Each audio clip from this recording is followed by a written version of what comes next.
नमस्ते आप सभी को और आपका स्वागत है मिथिला के रंगों और संस्कृति के इस सफ़र में। यह वही प्राचीन ज़मीन है जो बिहार के मधुबनी डिस्ट्रिक्ट में है, लेकिन इसके रंग, इसकी खुशबू और इसकी आध्यात्मिकता देश की सीमाओं से बहुत आगे है। मिथिला सिर्फ एक जगह नहीं है, यह एक संस्कृति है, एक पहचान है। और मिथिला पेंटिंग या मधुबनी कला इस मिट्टी की सबसे खूबसूरत और प्राचीन विरासत है। यह कलाएं युगों से चली आ रही हैं और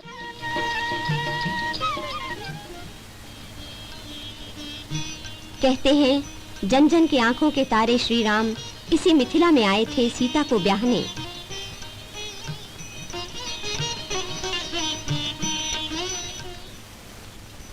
मध्य युग में मिथिला में केवल संस्कृत के श्लोक ही नहीं, साथ साथ गूंजते थे प्रसिद्ध कवि विद्यापति के सरस गीत भी।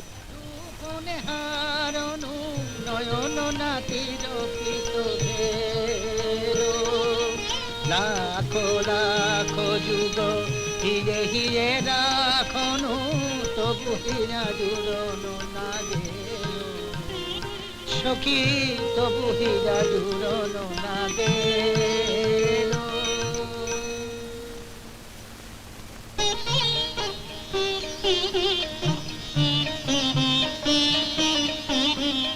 मिथिला नारी प्राचीन काल से चित्र बनाती आ रही है, घरेलू कामकाज से समय निकालकर।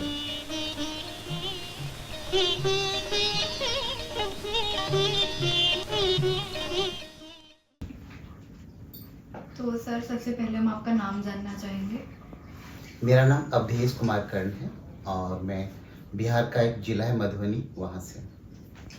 सर, मधुबनी की पेंटिंग्स हमें पता है, मिथिला पेंटिंग्स, मधुबनी पेंटिंग्स दोनों चीज़ें बोली जाती हैं। तो आपका पहला इंट्रोडक्शन क्या था उन पेंटिंग्स को लेके? आपने पहली बार कब देखा था पेंटिंग्स को?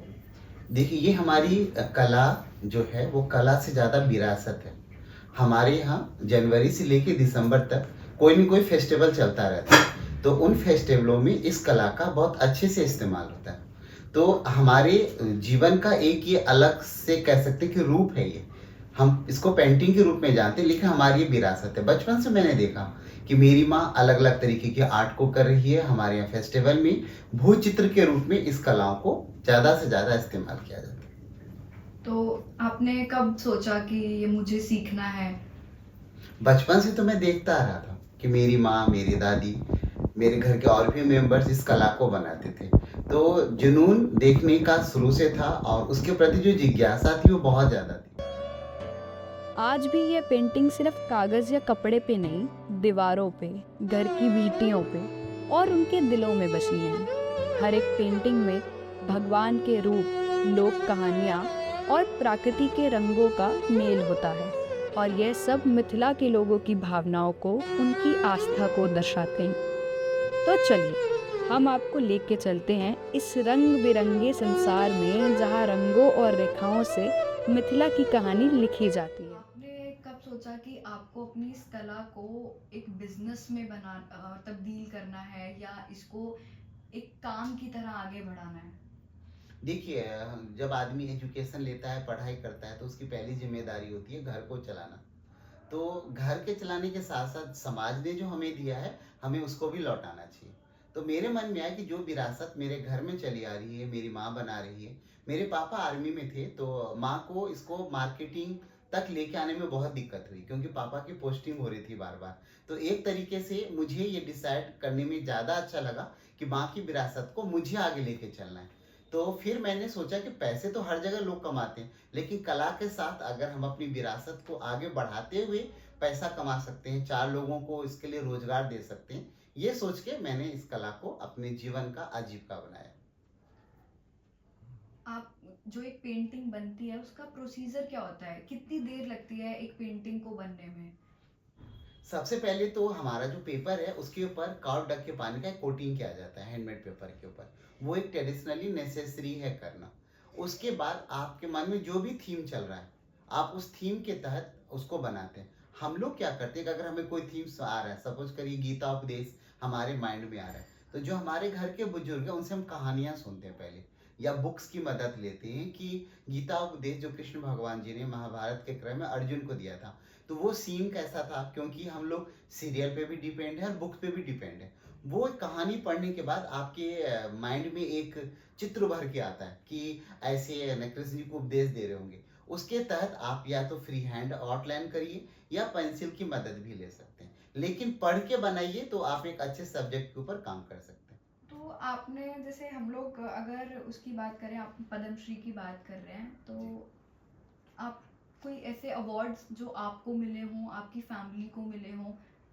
मैंने आपको पहले बताया कि मेरी माँ बहुत बिजी थी, तो उन्होंने कोई अवार्ड नहीं जीता।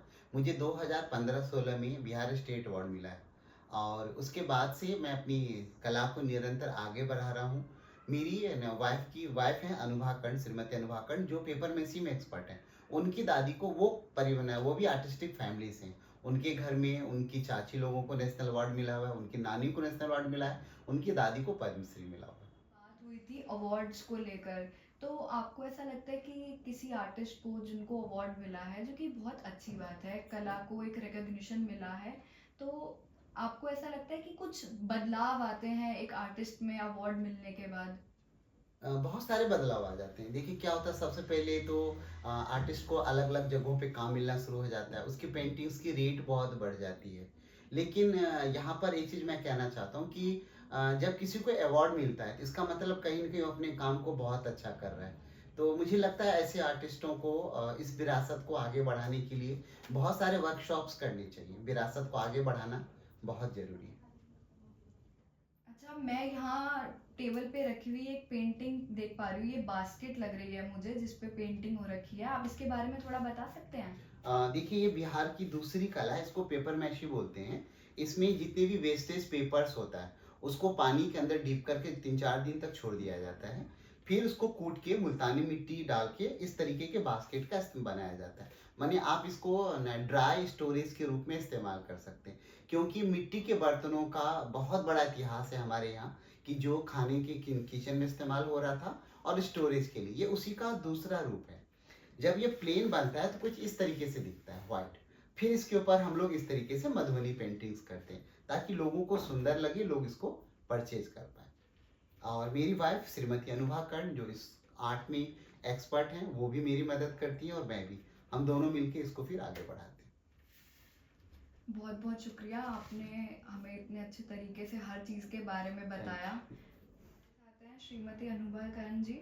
मैम, अवधेश जी ने हमें बताया कि आप जो है पेपर मैश प्रोडक्ट्स जो है बनाते हैं, तो आप हमें उसके बारे में थोड़ा सा बताएं कि आप पेपर मैश क्या होता है और उसका क्या, वो कहाँ से आया है, उसका हिस्ट्री क्या है, इस बारे में हम थोड़ा जानना चाहेंगे आपसे। पेपर मैसी फ्रेंच वर्ड है, तो उसका मतलब होता है कागज़ की लुगदी। और पेपर मैसी जैसे मेरे घर में मेरी दादी बनाती थी, उन्होंने ही इस कला का शुरुआत ही किया है पेपर मैसी का। तो इसमें जो हम प्रोडक्ट बनाते हैं उसका जो मिक्स होता है उसमें पड़ता है पेपर को, जैसे हम टुकड़ा टुकड़ा करके पानी में डालते हैं 24 घंटे के लिए, मुल्तानी मिट्टी, फेविकॉल और मेथी पाउडर, ये 4 चीज़ होता है। चारों का जैसे 70% पेपर होता है, 15% मुल्तानी मिट्टी होता है और 15% में मेथी और फेविकॉल होता है। इस चारों को मिक्स करके पेपर को फिर हम कूटते हैं, कूट के एकदम जैसे आटे की तरह मिक्स उसका बन जाता है। फिर चारों को आटे की तरह गूँथते हैं, गूँथ के फिर वो तैयार किया जाता है। फिर उससे कोई भी सामान जो भी हम बनाते हैं, चाहे गाय हो, मटेरियल जो भी हो, पहले तो ये घर में जैसे हम लोग के यहाँ शादी होता है तो हाथी बनता था शादी में, जिस पे गौरी पूजा होता था, तो उसके लिए बनाती थी पहले दादी लोग। तो फिर अब तो धीरे धीरे प्रोडक्ट बहुत सारा बनने लगा है। ये पेपर मैसी है, ये उसका शुरुआती पार्ट है और ये गाय है, हमने ये गाय बनाया है। ये पेपर, मुल्तानी मिट्टी, फेविकॉल और मेथी पाउडर, ये चारों मिक्स करके ये बनाया जाता है। 4 प्रोसेस होता है इसका। पहले प्रोसेस में ये बनाते हैं, उसके बाद वो श्रिंक करता है। फिर सेकेंड प्रोसेस में उसके मिट्टी में थोड़ा सा अंतर हो जाता है, मुल्तानी मिट्टी और पेपर बराबर मात्रा में मिक्स करके फिर उसका डबल लेयर होता है। उसके बाद इसको सैंड पेपर से घिसते हैं, घिसने के बाद मुल्तानी मिट्टी के घोल से इसको लेप लगा देते हैं इस पर, फिर जाके ये ऐसा तैयार होता है।